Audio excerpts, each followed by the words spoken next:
lovely people, my name is Emma and today I'm bringing you a video about Victorian / Georgian history books that I have read.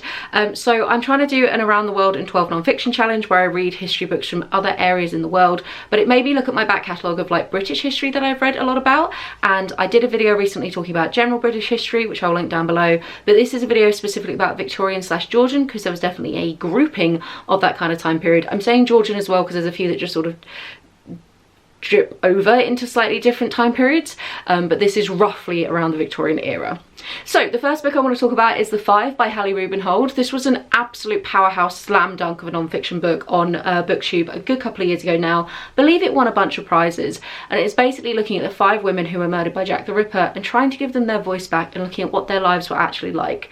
There's a lot of mythology surrounding Jack the Ripper as the perfect serial killer, the original serial killer, and he really has sort of been mythologized and sort of glamorized in a way that is very disrespectful to the victims and can quite often cover up a lot of the sort of historical facts about the victims. And this book is kind of trying to disprove the idea of them as just being whores, and also looking at actually what was it like to be a woman out on the streets in Victorian era.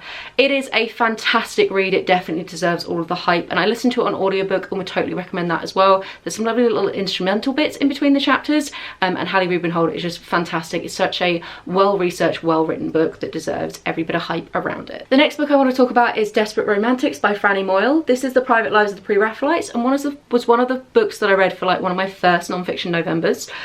This is about the pre-Raphaelite artists, which was a group of artists and sort of writers, thinkers who were around the Victorian era and were really trying to challenge the ideals of art at the time. And it was about their lives. They were really some of the sort of OG first celebrities, and it was about their social life and sort of the scandals that surrounded them as much as it is about their work themselves.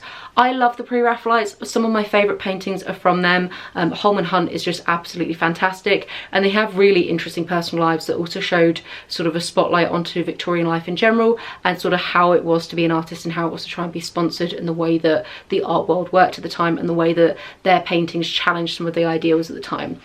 This is actually written in connection with the BBC mini-series Desperate Romantics, which is like a dramatisation of their lives, and it's also totally worth a watch. Really, really fantastic. So would definitely recommend. It's incredibly accessible art history. Like, it really looked at the human aspect of these people and the sort of the affairs, the sort of plotting and scheming against each other, the rivalry of trying to get ahead of each other, but also the shared ideals that they had and the way that we can really like all see ourselves sort of in these kind of people, and especially sort of the ways that they tried to get ahead. Like Dante did some really ridiculous stuff and was actually a terrible person in many ways. So fantastic read. Still a firm favourite non-fiction book, even though I read it years ago. The next book I want to talk about is The Fossil Hunter by I think it's Shelley Emling. I will link it down below. Apologies, I don't have my physical copy to hand. This is about the life of Mary Anning, who was one of the original fossil hunters, and she was one of the people who discovered a lot of the plesiosaurs that were helping to provide evidence for some of the sort of scientific thoughts of the time, and a lot of her work, like her discoveries, ended up going on to be in various museums and things. You can actually see one of her discoveries of a plesiosaur in the Natural History Museum in Britain. She was very much looked over by the scientific community at the time. Men were very happy to take her findings and not necessarily give much credit, and it was about sort of the sadness of her life and sort of the poverty that she lived in and the difficulties of being a woman. Sort of, I say a woman in science, she almost wasn't even that bothered by the scientific side of things, but a woman who was trying to kind of discover all these things and kind of cataloguing them in a time where women really weren't respected in the scientific field. A lot of this is based on her diaries, but we only have 1 out of the 4 diaries that she wrote. So Emily does a really good job of like filling in the gaps but not speculating too much about her life, and it is just wonderful to shine a spotlight on a woman who was so important to the scientific community and to our understanding of the prehistoric world, but was very much overlooked for a long period of time. I think that has now been fixed. She lived down in Lyme Regis, which is a huge area for fossil hunting, and they definitely have I think there's like a museum dedicated to her. A lot of museums are now very good at acknowledging her existence, but she was overlooked for a really long time. And it's again an incredibly accessible piece of writing that is very good at acknowledging the limitations of what we can assume with history, but also trying to fill gaps in a way that I think is still respectful to the subject matter and the person. The next book I'm going to talk about is Queen Victoria by Lucy Worsley. This is a look at the life of Queen Victoria, and it is a look at sort of one day every year of her entire life, and I really enjoyed that as a way of trying to approach such a long-spanning, interesting life, as a way of kind of taking these little snapshots. It looks at her reign, but also what was going on in the Victorian era around the time, and sort of her connections with politics. Lucy Worsley is a very big name in history. She does a lot of work, I think, for the BBC or possibly Channel 4, doing lots of documentaries. She's also written books about Jane Austen, the courtiers, like this. She's done a lot of stuff. I have a couple more of her books on my shelf, which I want to get to. She's very skillful with her writing. She writes in a very accessible way that shows that she is obviously very good at researching things, but then presenting that research to a layperson. So I really liked her writing style for that reason. I wasn't as bothered about this book because I just don't think I was that bothered about Queen Victoria. It was a little bit long, and I started to kind of drift off a little bit partway through, but in terms of as a snapshot of a woman's life, it is incredibly detailed, and it does give you a very good biography of her. And again, it is a very good look at the Victorian era as a whole, kind of the ideals and the changes that happened in the Victorian era from the start of her reign to the very end. And you know, Queen Victoria is a legend in her own right for very good reason. The next book I want to talk about is The Covent Garden Ladies by Hallie Rubenhold. This was written before the 5, and I think you can tell in it that Hallie Rubenhold hadn't quite honed her craft completely, but it is basically a look at women who were sex workers in Covent Garden and the surrounding areas, and a catalogue that you could actually buy that would list the women and sort of what they were known for, and sort of views around sex and sort of paying for sex and sex workers within the Georgian / Victorian era. It's really interesting as a read, but like I say, it just didn't quite capture the brilliance of the 5 and sort of the free-flowingness of the 5. I think the 5 has an incredibly lovely writing style that really just carries you through, and this book was a little bit clunky in places. I started to lose interest in places, and I think you can see that it's a first work,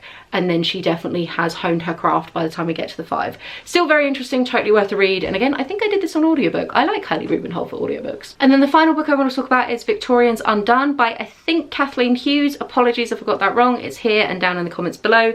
This is a look at some specific body parts of Victorians, some well-known ones like George Eliot's hand and Charles Darwin's beard, and then a look at what they mean about Victorian life in general. So George Eliot's hand was looking about churning butter and rural life.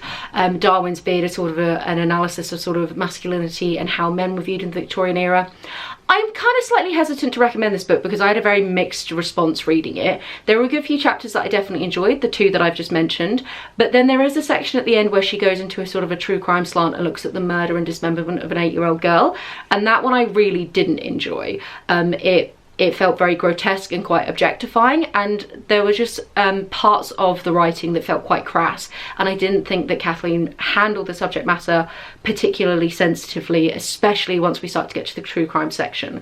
So I recommend this book, but with the caveat of, if you are somebody who really enjoys true crime and is potentially got sort of a thicker skin when it comes to how authors can sometimes describe victims and sort of interact with this subject matter, I think you'll definitely enjoy this book. But if you are somebody who finds true crime a bit more distasteful and it's really something that I personally don't enjoy, then this book might be one that you dip into a few chapters and leave some of the other ones. But the beginning half of the book was very interesting, and it was, again, I think if you've not read anything particularly about the Victorian era, this is a good place to start because you can jump around quite a lot and see lots of different aspects of Victorian life, and so from that side of things it was quite interesting. So that is it from me. Those are some history books I wanted to recommend about Victorian / Georgian life time period within Britain. Do let me know in the comments down below if you've read any of these and if you agree. I'm assuming most people on the planet have now read the 5 if you're watching my channel and you're engaged in this kind of content, so do let me know what you think.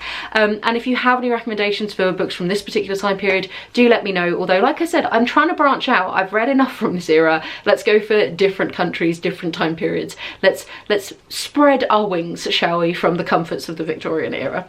So have a wonderful reading week, and I'll chat to you soon. Bye.